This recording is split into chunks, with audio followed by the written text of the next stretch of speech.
Oval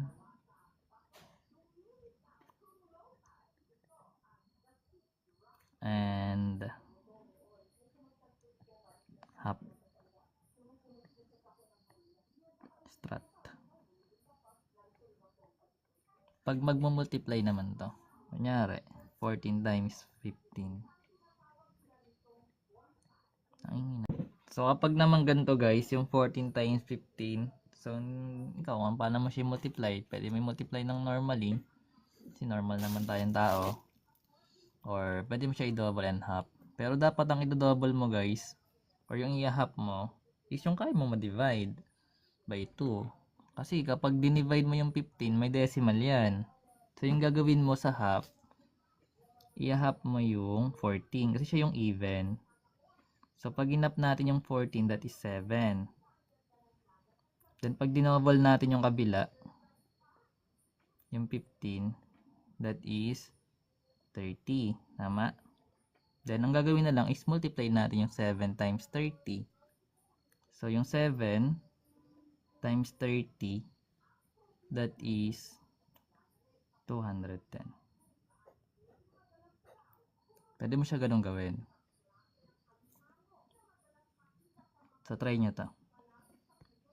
Pero pwede naman i-ano i-calculator. Mas madali. Pinapahirapan sarili nyo, no? 'Di ba? Or mas madali multiply mo siya ng ano yung ganyan, no? Mabilis pa nga ako mag-compute ng ganun eh. Kasi nantok na ako eh. Try natin yung 16 times 25. Ang sagot. So double natin yung half. Double natin yung half. I-half natin yung 16, that is 8. Then yung double is yung 25, that is 50. Then 8 times 50, 8 times 5 is 40 kasi. Then tigdirin tayo ng 0. Pero another method pwede naman eh, no? Ano lang to guys, dagdag kaalaman. Nox. May knowledge yarn. So let's say meron tayong 12 times 45. So basically guys, half natin yung 12, or divide mo to by 2, magiging 6. Then times 2 mo naman yung kabila, that is 90. Then times mo tong dalawa, magiging 9 times 6, 54. Then may isang 0. Ganun. Diba? Sundan. Another. So let's say meron tayong 18 times 15.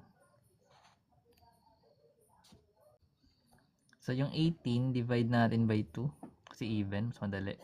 Magkakaroon tayo ng 9. 15 times 2, that is 30. And 9 times 30, that is 270.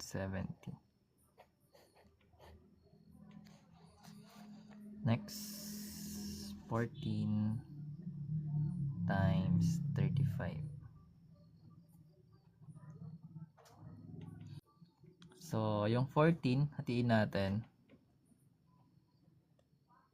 Magiging 7. Then times. Ito gagawin times 2. Magiging 70 yan, di ba? And 7 times 70, that is 49. Tapos may 0. 7 times 7 is 49 eh. Then may 0 dun. And last, 24 times 50. At kapag naman again guys sa 0, pwede mo na i-add mamaya no? Like 24 times 5 ka lang. Then dagdag mo na lang yung 0 para hindi ka mahirapan. Parang ganito. Yung 24, divide natin by 2. This is 12. Tapos yung 5, kahit yung 5 lang i-double mo. Or may times na muna siya. That is 100. Nakadepende pa rin.